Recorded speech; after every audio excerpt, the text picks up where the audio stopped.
আসসালামু আলাইকুম বন্ধুরা, সবাই কেমন আছেন? আপনাদের সাথে আছে আমি ইব্রাহিম সুমন। আজকে হাজির হয়েছি মঙ্গোলিয়ার কাজের ব্যাপারে কথা বলতে, কাজের ভিসার ব্যাপারে কথা বলতে। তার আগে আমি অনুরোধ করবো আমার চ্যানেলটি সাবস্ক্রাইব করে পাশে থাকবেন।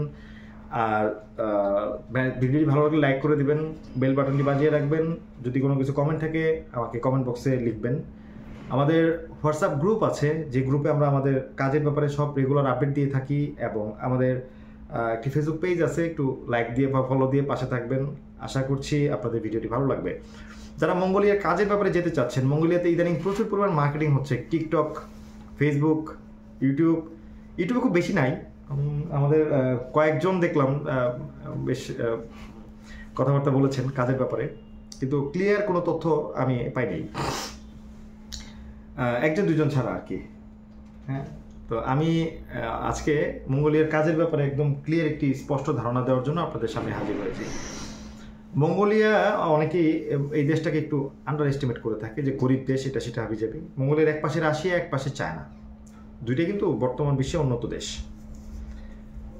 আর মঙ্গোলিয়াতে লোক সংখ্যা অনেক কম, প্রচুর পরিমাণ কর্মী সংকট আছে এই দেশটিতে। কিন্তু বাংলাদেশের সাথে সরাসরি কর্মী এক্সচেঞ্জের কোনো কন্ট্রাক্ট মঙ্গোলিয়ার সাথে বাংলাদেশ সরকারের নাই।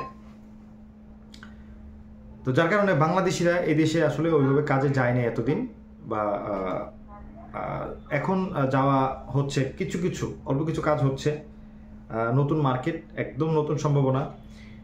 এইটা সব থেকে বেশি হচ্ছে এখন, মানে বর্তমানে জাস্ট কনস্ট্রাকশন দিয়ে শুরু হচ্ছে, এবং গার্মেন্টসের প্রচুর লোক দরকার। ওদের ছোটো ছোটো কিছু গার্মেন্টস আছে, যারা গার্মেন্টস এক্সপার্ট, ওদের লোক দরকার। এখন ভিয়েতনাম থেকে আসলে মূলত সাপোর্ট নিচ্ছে। বাংলাদেশিদের নেওয়ার কথা ছিল গত সরকারের আমলে, বাট এটা আর আগায় নেই। তো আশা করছি এইবার মঙ্গোলিয়াতে কিছু কাজ হবে, কিছু কাজ উঠবে। এই কাজগুলো মূলত মঙ্গোলিয়াতে আমি আজকে টোটাল আলোচনা করবো কোন কোন ক্যাটাগরির কাজ হবে, ওদের ডিউটি কত ঘন্টা, ওদের ওভারটাইম আছে কিনা, থাকা খাওয়াকে দিবে, খরচ কেমন হতে পারে একটা ধারণা আপনাদেরকে দিব আজকে, কেমন টাইম লাগতে পারে, কিভাবে ভিসা প্রসেসিংটা হয়, ম্যান পাওয়ার হবে কিনা, সব বিষয় আজকে মূলত আমি মঙ্গোলিয়ার ইস্যুতে কথা বলবো। পাশে থাকবেন, ভিডিওটি সাথে থাকবেন। আর যদি কোনো কিছু মিস করে যান, আবার ভিডিওটি প্রথম থেকে দেখবেন, আশা করি আপনারা বুঝতে পারবেন। প্রথমে আমি বলবো মঙ্গোলিয়ার কোন কোন কাজের ক্যাটাগরিতে এখন লোক নিচ্ছে। মঙ্গোলিয়াতে এখন গার্মেন্টস ক্যাটাগরিতে নিচ্ছে আর কনস্ট্রাকশন ক্যাটাগরিতে নিচ্ছে। আপাতত আমার যতটুকু জানা, কয়েকটা কোম্পানি কাজ করতেছে সরাসরি। মঙ্গোলিয়ার ভিসা কি সরাসরি কোম্পানির হয় কিনা? হ্যাঁ, মঙ্গোলিয়ার ভিসা যদি মানে সরাসরি কোম্পানির হয়, এখন পর্যন্ত বাঙালি বেশি নাই, যার কারণে এই দেশটা এখনো ধ্বংস হয় নাই বা নষ্ট হয় নাই। সরি, কথাটা কেমন লাগলো, একটু বাঁকা, আমিও বাঙালি। কিন্তু বেশিরভাগ ক্ষেত্রে হয় কি, যে বাংলাদেশিরা একটা দেশে যাওয়ার পর এখানে নিজেরা কোম্পানি খুলে, পেপার কোম্পানি বা কোনো রকম একটা HR কোম্পানি খোলার পর এখানে প্রচুর লোক নেওয়ার পর একে সাপ্লাই বানায় ফেলে। মঙ্গোলিয়া এখন এরকম হয় নাই। আদৌ সামনে হবে কিনা আমি গ্যারান্টি দিতে পারছি না, বা আমি জানি না, এখন পর্যন্ত হয় নাই, এটুকু আমি জানি। তো মঙ্গোলিয়াতে কাজ কনস্ট্রাকশন এবং গার্মেন্টস, এই দুইটাতে হচ্ছে, মানে যে করা হচ্ছে। আর হচ্ছে এরপরে আস্তে আস্তে হয়তো আরও ক্যাটাগরি বের হবে, কারণ মঙ্গোলিয়াতে প্রচুর পরিমাণ খনি আছে, স্বর্ণের খনি আছে। এরপর হচ্ছে আপনার কয়লার খনি সব থেকে বেশি হচ্ছে কয়লার খনি।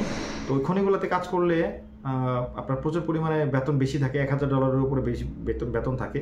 আর কনস্ট্রাকশনের বেতন থাকে $500 মতো। যারা কাজ জানেন বা যারা জানেন না, তাদের ওখানে এভারেজ স্যালারি $500। তবে একটা প্রবলেম আছে, এটা এর আগেও আমি শুনেছি, বেশ কয়েকটা ভিডিওতেও আমি দেখেছি, এবং এটা আমি নিজেও শুনেছি, যে ট্যাক্সের ইস্যুটা। মঙ্গোলিয়াতে ওয়ার্ক পারমিটে কিন্তু প্রচুর ট্যাক্স আসে, এবং এই ট্যাক্সটা কিন্তু যে কোম্পানি আপনাকে নেবে সেই কোম্পানি প্রোভাইড করবে। সব থেকে বড় কথা হচ্ছে যে কন্ট্রাক্ট পেপার আসে, ওই কন্ট্রাক্ট পেপারে এই জিনিসগুলো উল্লেখ থাকে যে আসলে ট্যাক্সটা কে প্রদান করবে।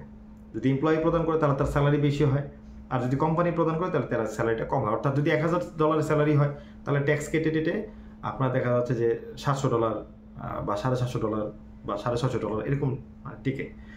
তো এই হচ্ছে ব্যাপার। মঙ্গোলিয়াতে বেসিক্যালি স্যালারি বেসটা চায়না এবং রাশিয়ার মতোই।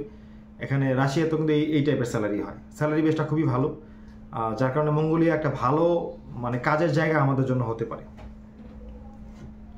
আমরা তো মানে 20,000 30,000 টাকা 25,000 মানে 30,000 টাকা স্যালারিতে আমরা 5 লাখ 6 লাখ টাকা খরচ করে বিদেশে যাই। কিন্তু সেই তুলনায় মঙ্গোলিয়ার স্যালারির বেজ এবং খরচটা এখনো পর্যন্ত যথেষ্ট কম আছে। সামনে কি হয় আমি কিছু বলতে পারি না, মাত্র নতুন শুরু হলো তো মার্কেটটা, সামনে কি ঘটে এটা আমি জানি না, তবে এটা কোথায় যায় এটাও আমি জানি না। যেহেতু নতুন মার্কেটে বাঙালি নাই বললেই চলে, হাতে কোনো 1 2 5 হয়তো পাওয়া যাবে যারা ট্যুরিস্টে যায়। থাইল্যান্ড থেকে যারা ট্যুরিস্টে বা আপনার কম্বোডিয়া থেকে যারা টুরিস্টের ভিসাগুলো মঙ্গোলিয়া থেকে নেয় তারা বেসিক্যালি এখন যাচ্ছে।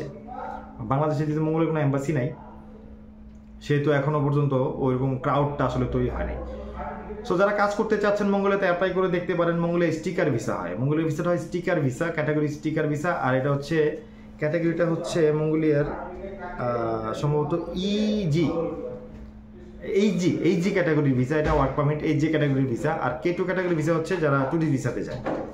তো এটা খেয়াল রাখবো যে আমার ভিসা ক্যাটাগরিটা কোন ভিসা, লং স্টে ভিসা কিনা। মঙ্গোলিয়াতে প্রথমে স্টিকার ভিসা হওয়ার পরে এরপরে ওটা আপনার ম্যান পাওয়ার করে বাংলাদেশ থেকে অ্যাপ্লাই হবে। আরেকটা ইস্যু হচ্ছে মঙ্গোলিয়াতে আপনার যারা যাবেন তারা অবশ্যই কনফার্ম হয়ে যাবেন যে আপনি কোন ভিসাতে যাচ্ছেন। খরচ কেমন? মঙ্গোলিয়াতে খরচ হচ্ছে অ্যাভারেজে 3,80,000 থেকে শুরু করে 4.5 লাখ পর্যন্ত নিয়ে থাকে, মানে অনেক কোম্পানি যারা কাজ করতেছেন। আমি এর নিচে এখনো পাইনি, আর এর উপরে এখনো আমি পাইনি। আমি অনেকের সাথে কথা বলেছি, সর্বোচ্চ 4.5 লাখ নিচ্ছে এবং সর্বনিম্ন 3,80,000 টাকার মতো আমি পেয়েছি। এর নিচে আমি পাইনি। মঙ্গোলিয়া ভিসাটা দেশের বাইরে থেকে হয়, অর্থাৎ কেউ কেউ কিরগিজস্তান থেকে করে, কেউ কেউ থাইল্যান্ড থেকে করছে, কেউ কেউ আপনার আরও আদার্স থার্ড কান্ট্রি থেকে করছে। বাংলাদেশ থেকে সরাসরি ভিসাটা হয় না, পাসপোর্টটা পাঠিয়ে দিতে হয় ওখান থেকে, পরে ভিসা হয়ে পরে আসে বাংলাদেশে। এই হচ্ছে ব্যাপার। মঙ্গোলিয়াতে কিন্তু প্রথমে স্টিকার ভিসা, এরপরে টিআরসির ব্যবস্থা আছে, পরে পরবর্তীতে কোম্পানি যদি চায় আপনাকে টিআরসি করে দিতে পারে। মঙ্গোলিয়াতে সাপ্লাই আছে কিনা? মঙ্গোলিয়াতে এখন পর্যন্ত কোনো সাপ্লাই ভিসা হয় নাই। মঙ্গোলিয়াতে কিন্তু সরাসরি কোম্পানি ভিসাই হয়, অর্থাৎ যদি ওয়ার্ক পারমিট ভিসা হয় তাহলে কোম্পানি আপনাকে সরাসরি ওয়ার্ক পারমিট ভিসা দিয়ে কোম্পানি নেবে। এই হচ্ছে ব্যাপার। আরও কোনো তথ্য জানার থাকলে আপনারা আমাদের সাথে যোগাযোগ করতে পারেন। আমাদের হোয়াটসঅ্যাপ নাম্বার, আমাদের দয়া করে মোবাইলে কল দিবেন না কাইন্ডলি, কারণ এতগুলো মানুষ যদি একসাথে কল দেন তাহলে হয় কি যে এটা কথা বলতে প্রবলেম হয়ে যায়। আপনারা কাইন্ডলি হোয়াটসঅ্যাপে যোগাযোগ করবেন, ভয়েস দিয়ে রাখবেন। আমি বা আমার অফিসের আরও অনেকে আছেন যারা আপনার এটার আনসার করবেন সুবিধা মতো। আপনারা কাইন্ডলি আমাদের সাথে হোয়াটসঅ্যাপে যোগাযোগ করবেন আপনাদের মতামত। ইভেন আপনারা যদি চান তাহলে আমাদের ভিডিও ডিসক্রিপশনে কমেন্ট করে রাখতে পারেন। আমাদের সমস্ত তথ্য আমাদের ডিসক্রিপশনে দেওয়া থাকবে। সেই পর্যন্ত ভালো থাকুন, দেখা হবে আরেকটি ভিডিওতে। আসসালামু আলাইকুম।